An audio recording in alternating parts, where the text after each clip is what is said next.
నేను పుట్టింది ఈ ఊరు, మేము కొలిచేది దేవుడిది. దాంతో ఒక్కొక్కటి చేసుకుంటా వస్తున్నా. ఇది ఒక రోజు వచ్చింది కాదు.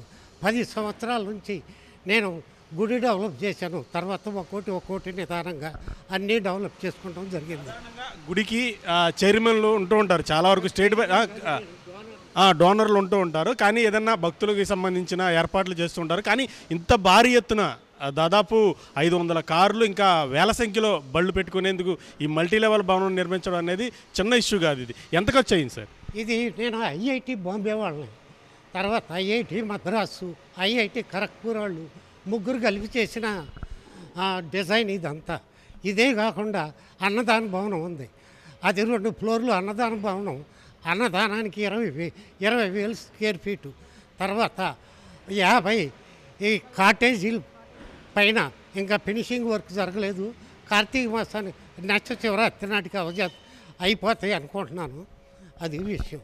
ఇప్పుడు ఈ మల్టీ లెవెల్ పార్కింగ్ భవనానికి ఎంత ఖర్చు అయింది సార్? ఒక 50 లక్షలు ఖర్చు అయింది, 50 కోట్లు ఖర్చు అయింది.